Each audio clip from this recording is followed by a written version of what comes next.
Okay, we are live on YouTube. We can open the meeting. Okay, I'd like to call the Board of Education to order. It's Wednesday, July 22nd, 2020. It's the Brooksville Broadview Heights Board of Education meeting, which we are broadcasting through YouTube. We're going to have a 6 o'clock executive session and a 7 o'clock regular meeting. This is a meeting of the Board of Education in public for the purpose of conducting the school district's business and is not to be considered a public community meeting. There is time for public participation during the meeting as is indicated on the agenda item. So please submit your public comments through the Google form. Prior to the regular meeting, the board will meet in executive session for the consideration of the appointment, employment, discipline, promotion, demotion, or compensation of a public employee or official per board policy 0166, item A, governing board. All right. Do we all want to say the Pledge of Allegiance?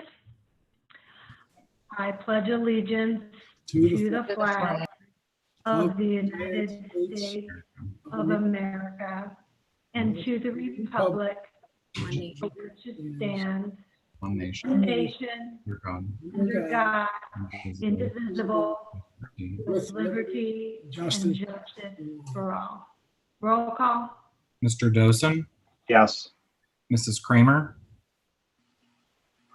you're muted. Yes, sorry. Mr. Peterson, Yes. Mrs. Wigman, Yes. Mrs. Mack. Yes. Item 2, executive session. May I have a motion to enter into executive session? So moved. Second, Okay, roll call. Mr. Dosen, yes. Mrs. Kramer, Yes. Mr. Peterson, Yes. Mrs. Wigman, Yes. Mrs. Mack. Yes, we will now be in executive session and we will resume at 7. So let me go. I think we're back. Let me admit our administrators and David Riley in.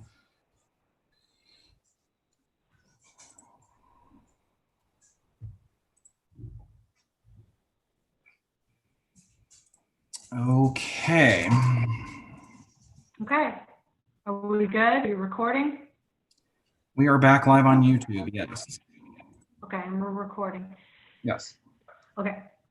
Item 3, I'm going to reconvene the regular meeting for 7 o'clock. To everybody who's watching, thank you very much for waiting. We apologize for starting a little, about 20 minutes late.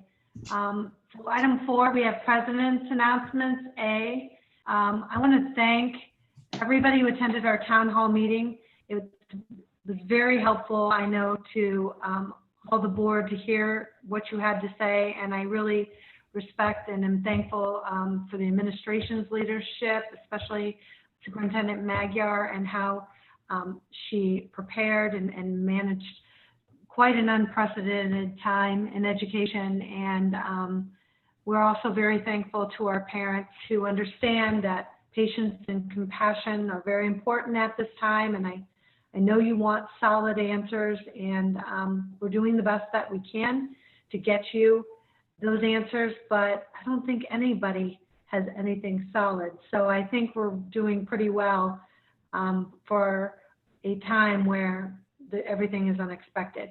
So I want to thank, again, Superintendent Magyar for doing that. And I'm hopeful that you were able to watch or at least see some of the pictures for our building construction. And I don't know if that was going to be mentioned in the superintendent's announcements, but that was live streamed. That happened yesterday, and it's a great thing for this community to see that we're still moving ahead in such positivity. And I'm hopeful that you know that we are doing our best to keep things moving along, and it looks like we're right on schedule. So thank you all, and check out those pictures with that live stream.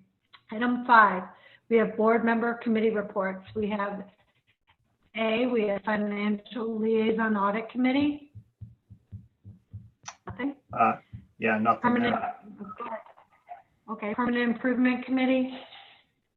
Um, Nothing to add, although Craig or Joelle, is there any update on the middle school entryway? Did that get started? It's going to be starting, and we do have a PI committee. You received an email, I think today, to schedule a meeting for here in August to talk about that priority list after we got the information on the structural report at the high school. Okay. Right, we have board policy committee. I know we haven't met, so nope. And then sustainability committee, I know the answer to that one as well. We have not met yet as well. And it will be difficult times to work on some of our initiatives we hope to start this year, because we have to have students have individualized things. So it's going to be a little bit difficult to get some of those things we had hoped to do with food service at this point in time. So we're going to move on to item 6, district committee reports. We have Transportation Appeals Committee, know the answer to that. CVCC, did Mr. Gilbride submit anything? Superintendent Magyar? No. Okay. Safety and Security Meeting report. No updates. No update. Okay. Schools Foundation report.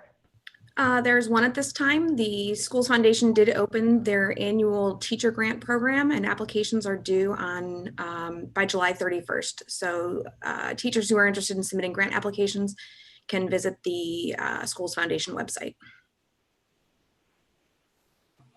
Creative Ideas PSO report. First meeting in September. Any other board member reports? No. Okay, item 7, superintendent's announcements. Any announcements? Yeah, just I wanted to thank everyone who tuned in for the groundbreaking, in light of everything that we're dealing with and the stress of what this pandemic has put on us. There was a definite beam of light shining down on us yesterday during the groundbreaking ceremony. We had about 40 people in attendance, all city officials and school officials, and just said a few remarks and did a quick ceremony.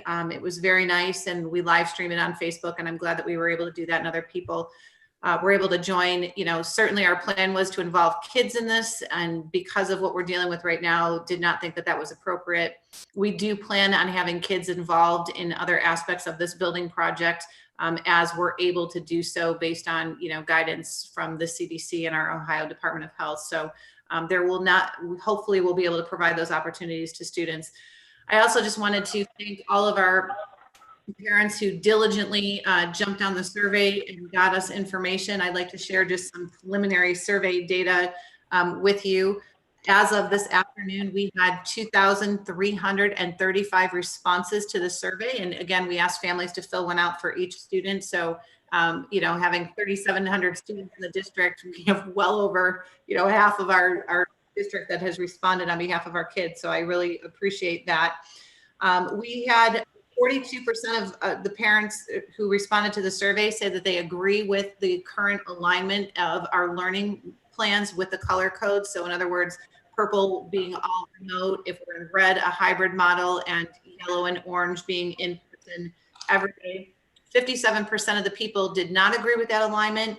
Of that 57%, 59% wanted no hybrid model. We have 20% that wanted in-person only at level 1. So in other words, when it was yellow, a hybrid at level orange and red, and the remote and purple. And 20% said that they wanted in-person at yellow and orange and remote at red and purple level. It was very interesting that when we asked the question, if we are able to go in person, would you send your students to school? 73% of our respondents said yes, they would send our kids to school. 19% said no, they would not. And we have 16% who said they're still unsure. Another data point just to share with everyone, when we asked about busing, if you would send your students on busing, 39% of our families said no. 40% said yes, and 21% are still unsure. So, having that survey data for the other, 1,400 students is really going to impact, what transportation would look like. So we really encourage, if you haven't had a chance to fill out the survey, that you do so. I know that we've had several questions asking about what online learning is going to look like. We have people working behind the scenes on plans, but what's going to drive that currently is how many students and at what grade levels that's going to impact. Currently, right now, we had 250 students say they're absolutely going to be online next year. So we're looking at where that breakdown is falling right now. But again, for those parents who have not filled out the survey for your children, we really ask that you do this. By no means, by filling out the survey right now is a commitment. It is a planning guide for us, and we definitely plan to survey parents again in the very near future after, but we've got to start somewhere with numbers to be able to plan to staff accordingly and to make a very good remote option for our parents. So I appreciate that, and just encourage all parents, if you haven't done it, to please do so. You know, if I could just tag on, because once all the survey closes next Monday, the 27th, right, Joelle? Yes. Right. Okay. So I think what we're looking at as a board is to have a meeting next week, sometime after the 27th, so that we can review the survey results and then from there decide if adjustments are needed to the plan or if the plan stays as is. So I just kind of wanted to throw that out there. If we're all in alignment on that, you know, people can kind of mark it on their calendars and plan that there'll be a board meeting next week to kind of formally go over the final results of all the survey data, as well as board discussion to determine whether or not adjustments are appropriate to the plan, or if we just want to leave it as is. And then just a little correction, it's going to be a work session. So that discussion will be happening next week, as Mr. Dozen said, and it's very important that you encourage people who haven't completed their survey to do so, because we are going to be using that as our direction. So hopefully people watching can do that. Anything else? Nope. Okay, thank you very much. It's a little too small, Mr. Yanagos. I can't see it very well. Okay, I'll try.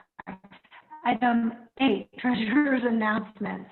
A, Technology Audit and Updates. Mr. Cerruti?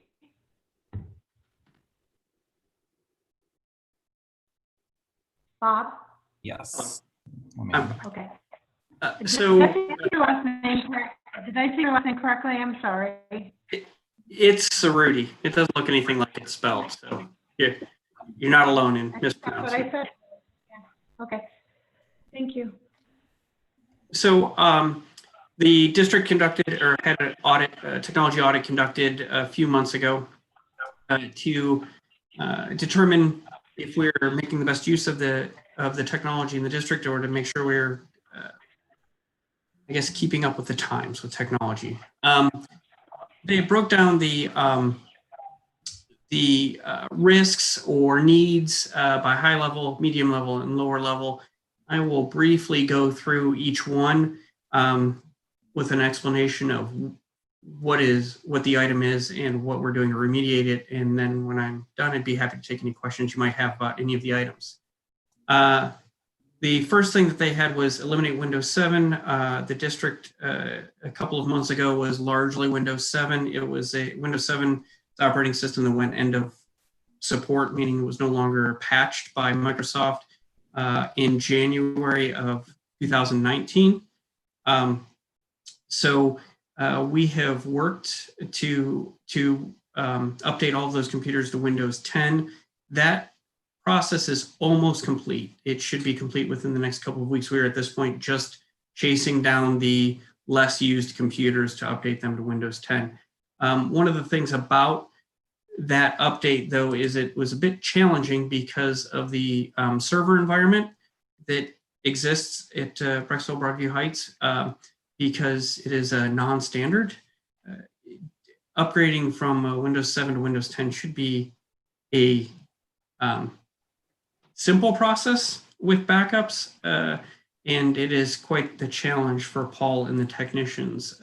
And once we get our server environment moved to more standard Active Directory domain, we will be going through next summer and in preparation for the new building, actually updating computers with a more up-to-date version of Windows 10, a more complete version of Windows 10. The next item that was mentioned was proactive network monitoring and management. The district does not monitor, take that back, it does monitor the network to a certain extent. The wireless network is of an age that makes monitoring it very challenging, and the data that comes out of that monitoring is not complete. We are planning a E-rate project, which is a project for networks that is subsidized by the FCC. The district is eligible for 40% reimbursement of that cost. We have this next E-rate year, which will start in January of 2021. We have a full, we're fully funded by the federal government. Districts receive funding on a 5-year cycle. This will be the first year of a 5-year cycle. So we will have all that money at our disposal. We will do that E-rate project with an eye to the new building so that all of that hardware can be moved and utilized in the new building. And it will integrate with the existing buildings. I kind of covered with the wireless network design is not optimal. There is no load balancing. So if you have more students in one area of a building, that load is not spread out over controllers. It all lands on one controller. That will be addressed. That actually, some of that is being addressed right now with our existing network, but we do not have the technology to do it completely based on the age of the controllers and the design. But there have been some steps we've been able to take already to address some of the issues that have existed for a period of time in our buildings. The Windows Server environment, we're in the process of those servers that are not part of the authentication are being upgraded now from versions as early as Windows 2008 to the latest version. I'm sorry, I say Windows 2008. I mean Server 2008 to the latest version of Windows Server. So those are the highest priority. Then in the medium level, data backup and recovery. Currently we do data backup, but it is a patchwork and it is a manual process. So it is getting done. We do have the data. It really should be an automated process and a single solution. That is not something we want to address until we get the network the way we would like it, with the number and version of servers that we want to have running. We are, as we develop this network, we are creating formal policies and procedures in IT. Those did not exist previously. It's actually a good time for us to do this, and it kind of works organically as we implement industry best practices. We are documenting how we will address those, and that builds out our policies and procedures. Physical risk and MDF and IDF, for those who want to know the trivia, MDF and IDF stand for main distribution field and intermediate distribution field. They're the wiring closets or the server rooms that you know of. Some of them have pipelines, water pipelines running through them, which is not a best practice. And they are not backed up by generator power. They are backed up by uninterruptible power supply or a battery backup, but that battery backup amount of time that it will maintain varies depending on load. By our calculations, anywhere from 10 to 40 minutes, depending on which building and which IDF or MDF you are attached to. They really should be, in the instance of a the way a network operations center should work, or MDFs and IDF should work, is that they should be generator backed up with an uninterruptible power supply or a battery backup that keeps everything on for just a couple of minutes while the generator senses that there's no power, comes on, and then is able to supply power to the equipment that's in those closets. You don't really want a battery backup to maintain your power the whole time because you don't know how long you're going to be without power. Then finally, the lower level items are faculty and staff security training. There are some tools out there that we will use to practice good digital citizenship and some knowledge about what vectors of attack could look like. It's typically said that the weakest point in any network is the person or people. And that's everywhere, not just schools, not just our school. And then finally, our employee onboarding is kind of piecemeal at the moment, in that we should have dedicated roles and access, digital roles and access based on roles within the district. So if we hire an accounting assistant, there should be a set of roles and accesses that we just pick that title and they get that access. Right now it is kind of, we'll give these 3 things and then wait for somebody to tell us, oh, we need this. It's not terrible, but the bad part about that is nobody ever comes back and says, oh, that person doesn't need those 2 accesses. So when we have those roles and they're each vetted, then you know they're getting only access to what they need and nothing more and nothing less. That concludes the points from the audit. I'll be happy to answer any questions you might have now.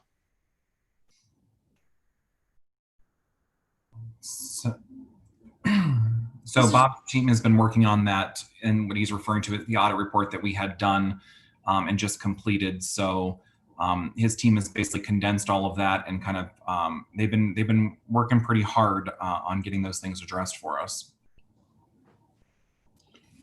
So Bob, just one comment, just having been somebody onboarded in the last 7 years, and it was really great from the tech department. They actually had given me like a sheet of, like who to call, all my passwords, which seems probably stupid now that it was on a piece of paper, but it was really something I always had, like, and it was all, condensed on that piece of paper with all my codes and, who to talk to. So I don't know if we have something like that, how we onboard our employees, but they came in and talked to me and kind of talked me through things. So if that's a possibility, I'm hopeful. Maybe we already do that, but technology can be overwhelming when you join an institution. So you are supplied with a sheet of paper with some information, which does include your password. As practice, you should be supplied a temporary password with a forced change. What we would like to see when we're done with this is a sheet of paper or an email that you can retain that lists the different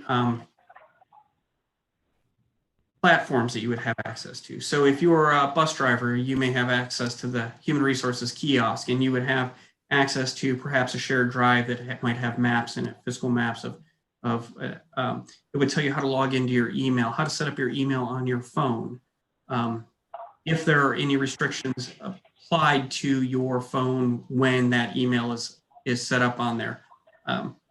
That's what we would be looking for. And that would obviously be different than if we hired a new treasurer that would have access to state software and the suite of network drives and that sort of thing. Do we have something set up like a help desk where the teachers can email you and it tickets you and puts you in priority? So we do have a ticketing system in place that has been used for not very long, that does alert the technology staff to issues, and then they are prioritized based on urgency, location of technician. Okay. Just knowing how much we're going to use remote learning in different platforms, I know that the teachers will really appreciate the extra support. with some of these things that they're doing. Any questions? Yeah, I have a couple. Mr. Cerruti, you mentioned that right now the backups for the servers are a little bit dicey, I guess is a probably favorable way to frame that. How often is our data being backed up, and where is it currently being stored? Is it on premise or is it in the cloud? So piecemeal is the word I used. So some of it is being stored off campus. So there are various categories of data to be backed up as well.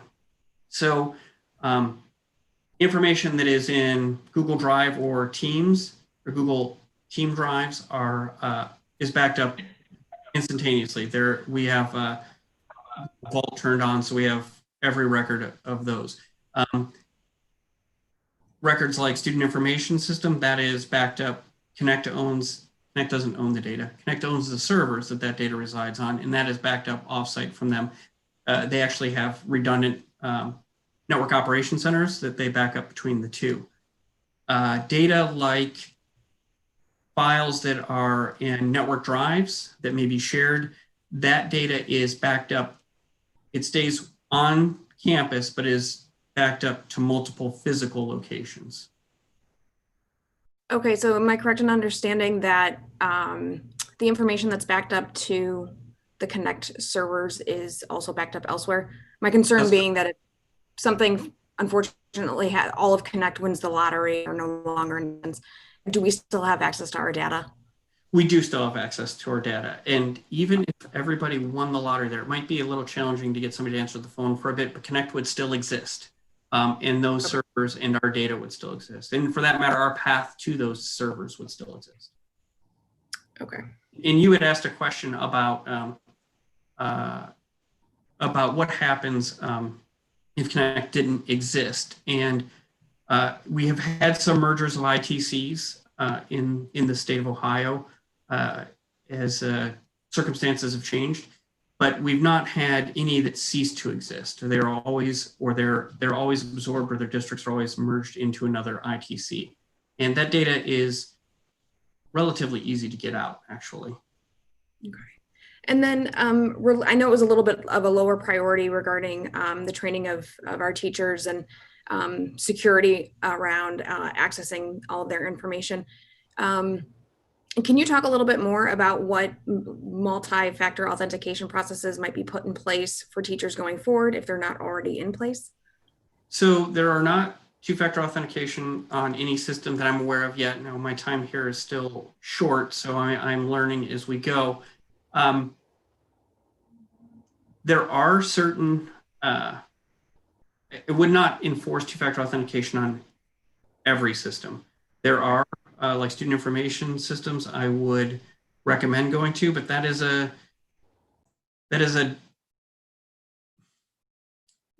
it's not a simple solution because you have to train people in it, and then you have to have acceptance that they're going to do it. Typically, two-factor authentication is done through a cell phone, and that is typically a personally owned item.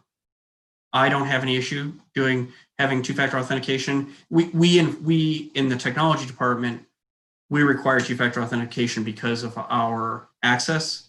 I require everybody to use it, and they use it on their personal device.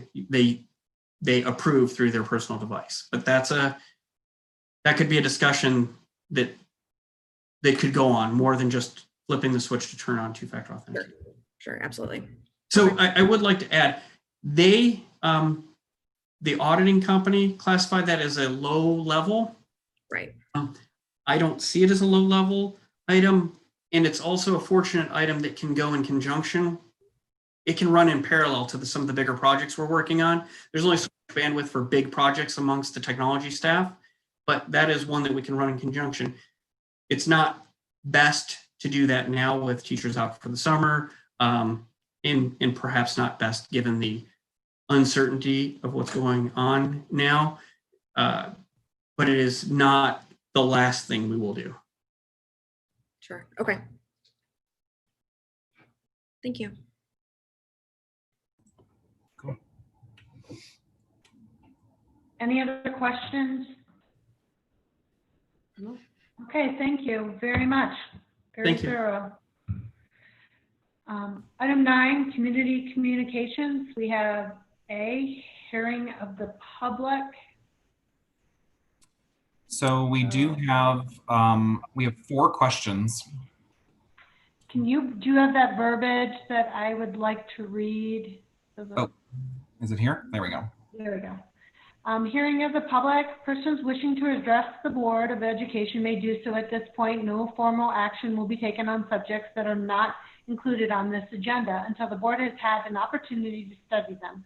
Comments regarding personnel must be submitted in writing through the office of the superintendent in order for the board to complete the planned agenda in an effective and efficient manner and to provide sufficient opportunities for members of the public to be heard.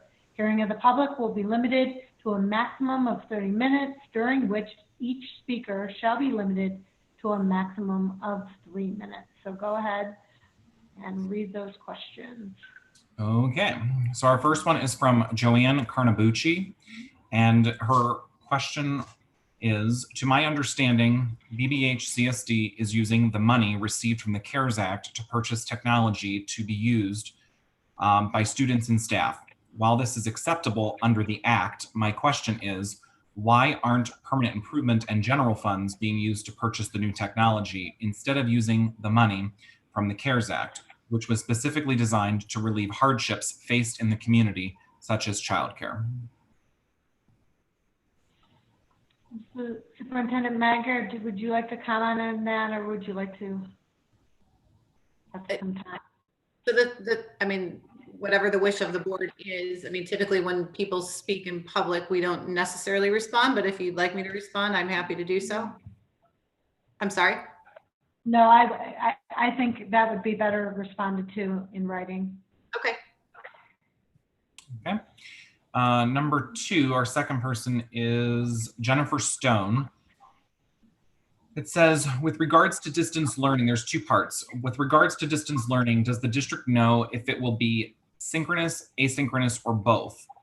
Specifically, in the hybrid model, will students learning from home be doing so in a synchronous way with their classmates learning in person? Superintendent Mager, would you like to at least define what those terms mean? And if you want to answer, but you can answer the writing as well. Craig, wasn't there a second question too? There is, yes. Okay, I mean, I can, but I feel like if we answer one and we don't answer the other, I would prefer to answer and see some of the answers if that's acceptable. People, yeah, maybe people will be Googling those terms. There you go. Okay. All right, next one. So her second question says, what are, quote, academically at-risk students? Do students with an IEP automatically fall under this category? Do students without an IEP fall under this category? And if so, what criteria puts them there? Will academically at-risk students be offered a hybrid model? Does the district know how many students will fall into this category altogether? Okay. Next question. This is a question from Amy Kelly. With today's announcement advising people who travel to certain states to quarantine for 14 days upon return, how will this be handled for kids participating in school activities, team workouts and practices, and if it continues, start of school? Will it be up to parents to keep their kids home, or will it be monitored in a different way? Okay. Is there another one? Actually, it looks like it was the same one submitted twice. So I think we're done. Okay. Wow, that's a lot of good questions there, and we'll make sure that we respond to those questions in a timely fashion. Thank you. I mean, as everything, I mean, some of these things we're waiting for our survey to come back, and so what directions we're going to take, and some of these are very specific. So you will get an answer shortly. Okay. Item 10, other board business. We have A, Valor Acres TIF, B, Change in Compliance Officer. May I have a motion? So moved. Second. Okay. Mr. Riley, would you like to speak on the Valor Acres TIF? Sure. Hopefully you can hear me okay. Yes. Yes. Yes. Okay. This is the third time I think we've brought a resolution to the board relating to this over the last, probably 14 or 15 months. And generally what's happening is the project's still in development, so to speak. We've had announcements of various things that are happening out there. But this particular second amendment and then eventually the assignment relates to Sherwin-Williams in particular. And what's happening right now is the city has an option to buy additional land called the Dallid land that runs between the old Veterans Administration facility and 77, and then kind of forms an L behind the property. And we added that land to the TIF in the amended agreement about a handful of months ago. They're still doing the due diligence on whether that property could accommodate the needs of Sherwin-Williams and all that they required. That's going to take a little bit of time, but they've asked us to give some additional flexibility in how they develop the TIF by adding an additional code section, which is 5709.40, which just creates some additional flexibility. In exchange, what we insisted on was two things. One, that the developer had to sign all the documents. To date, nothing's been signed by anybody. We've kind of approved things and we've waited and no one's ever signed anything. So we insisted that the developer sign everything, which they have done. The treasurer has signed copies of all the agreements in his possession. The second thing we insisted on was a date certain that we would receive the $750,000. Remember, initially it was, my memory was $500,000, then it went to 750.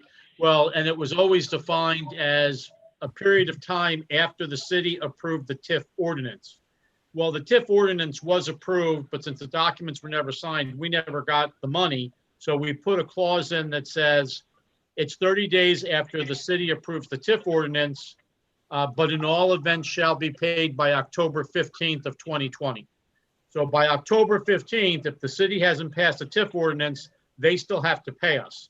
So if, frankly, all the lawyers continue to come up with more creative ways to do this deal, and it goes beyond October, we should get a check for $750,000 on October 15th.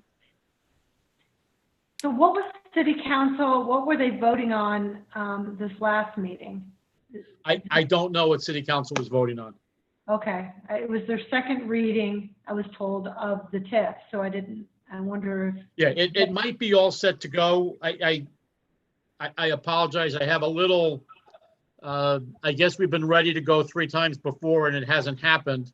So if everybody approves it, great, but I wanted to make sure that we got money in the events it continues to, it's been 14 months. Yeah.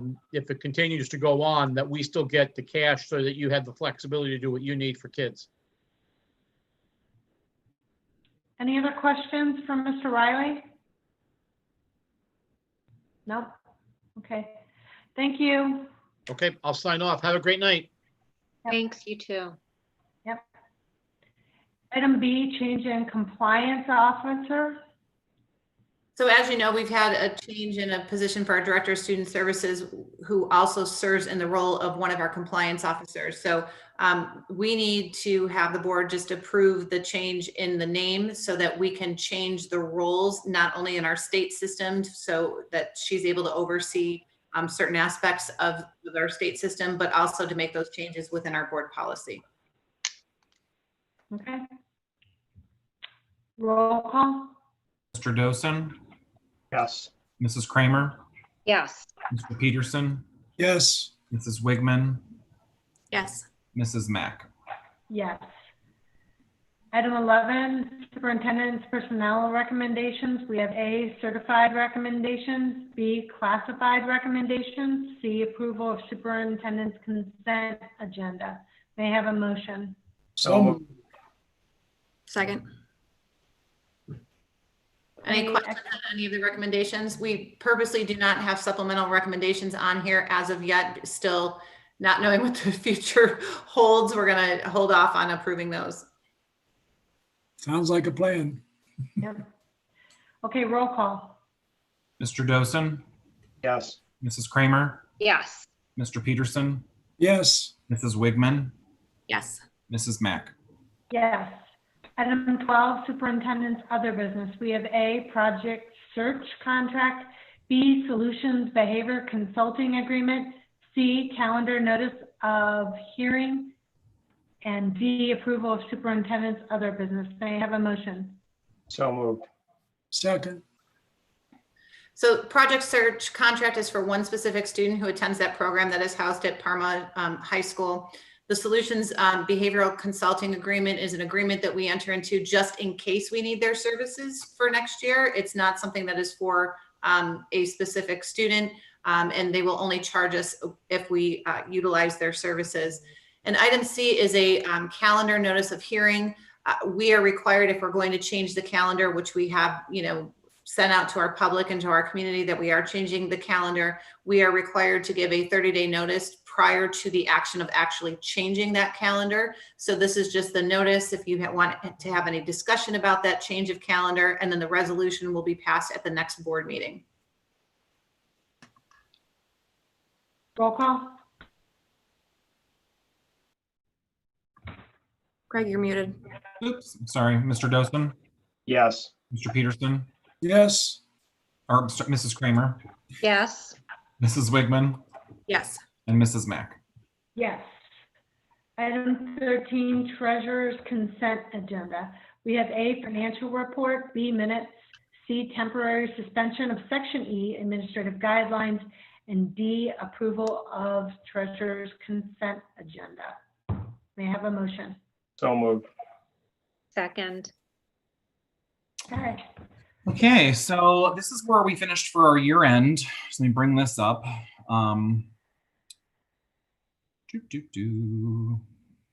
So overall, we had the current year-to-date revenue collections fell $190,000 below the forecast. However, our current year-to-date expenditures also were favorable in terms of not spending as much by almost $1 million. So this is a potential net impact of $789,000 to our cash balance overall. So this is our final total cash balance as of June 30th. We finished at $19,867,227. That is then our beginning balance for fiscal 21. So you can see where we finished last year and where we are this year, in an aggregate. On the monthly side, we had state revenue, which we all knew was coming. That's from the budget cuts. That was negative or below what was projected for June, and then all other revenue was up by $31,000. When we look at the actual revenue received through June compared to the prior year, again, it's actually up by 2.1 million. 2.4 of that is in local tax revenue. State revenue, of course, again, is down for the year, and then other revenue, again, is up. And some of the other revenue, if you remember, is we got some money from BWC after COVID, and there's been some other money that's been also, we also received $50,000 in the same BWC as a refund from prior year expenditure. So that all shows up in there. So that part is higher. And just to recap where we are currently, just because we'll talk about state funding real quick on the revenue side, we are down for the year. They did pass the legislation to give us some of our money back. And as of right now on the July number 2 payment, they are continuing with that same methodology unless something else changes for fiscal 21. So while nothing has necessarily been announced officially what the budget is going to be, the amount that the state is starting to give us is for the July number 1 payment was the original amount that was taken after the original budget cuts. Don't ask me why. But then the July number 2 payment and moving forward, the schools like Brecksville Broadview Heights that received some of that additional funding, that is going to be factored in starting, I think we get that payment next week. It could actually be tomorrow or no, Friday. So that will basically keep us where we were finishing at fiscal 20 for right now. That can change, but it at least gives us something for right now to plan for. But just kind of wanted to highlight that since we've gotten a little bit of guidance for the time being. Fiscal year 2020 revenue analysis. This is basically for the full fiscal year. So local tax revenue, as you can see, was very consistent at 14,000 under what was technically presented in the forecast. State revenue was below what we projected in the forecast, but that was due to the budget cuts at the end of the year. And then all other revenue again was up, and the majority of that is due to the 200,000 of it is the BWC from what was not anticipated. So we finished the year with total revenues of 52,824,524. And then on the expenditure side, which is really where right now, and most of this from what I can see, some of this has been in salaries because of COVID, as well as where we were basically from the projections of where we're doing better. So we've really cut spending in the temporary, but I guess the caution is that we are spending at a very, very high rate due to all the requirements for signage and PPE. So now that July has hit, I don't want to say the money is flying out the door, but it is moving quickly to get the supplies that are necessary for the start of the school year. So Mr. Code's office has been keeping my office very busy with purchase orders and getting these things ordered. So while we technically, because we really did shut down, spending towards once COVID kind of happened, we're going to be starting to see some of that stuff flow through as we start the new fiscal year. So it's probably why I would attribute the majority of why we finished better than what we thought as of right now. So our June expenditures to the prior year, we were $351,000 to the positive in salaries and benefits. Purchase services were up from the prior year, and then all other expenditures were down. So you can see that expenditures at this point would be down. For the actual expenses incurred through June compared to the prior year, again, you see salaries and benefits are up 1.4 million. Purchase services are up 471,000, and then all other expenditures are down 324,000. And then this kind of puts it all together in perspective of where it compares to the forecast. So we finished 508,000 under forecast in total salaries and benefits. Purchase services, we finished above at 195. We've talked about that every month since I've been here. But then all other expenditures, you have another 667,000 where we were under the forecast. And again, a lot of that is going to come in our supply expenditures towards the end of the year. The special education, transportation that we've saved, and all of those things have come into play for last year. So that's kind of just helping us get off on our feet for the next fiscal year coming up. So we finished with the total expenditures of $50,432,789.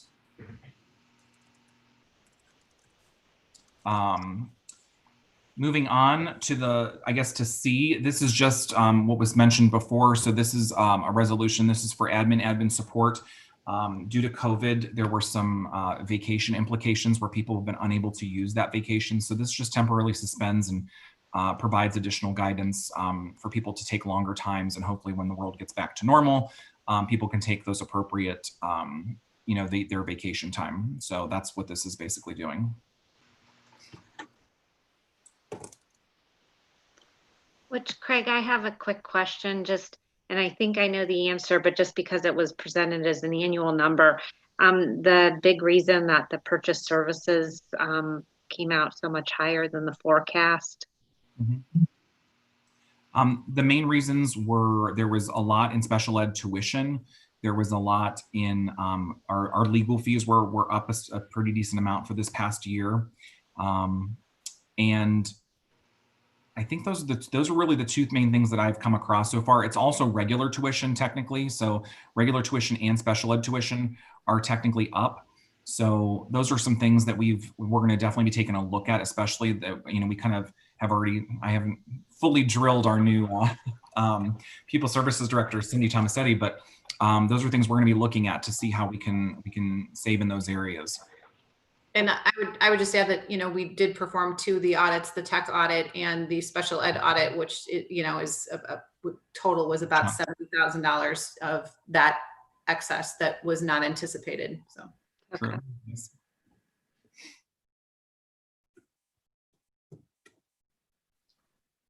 So from a financial standpoint, if I would just do kind of a broad summary for the year, we ended about $800,000 favorable. Of that, revenue was down about 200,000. Most of that came from reduction in state aid after COVID hit. And our expenses were down significantly, mostly about $1 million, mostly because of COVID. So COVID's impact brought our revenues down, and then also brought our expenses down a lot more, leaving us with about 800,000 favorable. But going into next year, we're seeing significant expenditures underway for COVID. Right. So the $800,000 that we, basically reclaimed to the favorable at the end of this year probably won't stay with us very long as we spend to try to figure out how to put school back in session. Correct. At least as far as we know, there's supposed to be some additional CARES Act, or not CARES Act money, I'm sorry. I guess it is CARES Act money coming from the state. They're finalizing those codes right now with the Auditor of State's office. So we are going to be getting some extra money that's specifically designated for PPE. Do I think it's going to cover all of our costs? No. But it's going to help. So then we'll see if the federal government does pass additional legislation that would give us even more. We don't know at this point. So, but yes, your overall picture would be would be accurate. Okay. All right, if there's not any more questions or any comments, roll call. Mr. Dosen? Yes. Mrs. Kramer? Yes. Mr. Peterson? yes, Mrs. Wigman? Yes. Mrs. Mack? Yes. Item 14, closing items. We have A, announcement, and B, adjournment. The only announcement I can think is asking the public to stay tuned. We are going to be having a meeting next week. More than likely, it will be Wednesday, and we will send out that announcement. I would imagine we'll have to make that decision by Friday, so hopefully Superintendent Magyar can put that in her constant contact update. And that will be a work session and will be a board meeting where we'll be discussing the survey and how we plan to move forward also with kindergarten. So may I have a motion to adjourn? Well, I actually have a question. And this is following up on something that Chris Code sent out on Monday about getting that information from the HVAC company Gardiner and Gardner, sorry.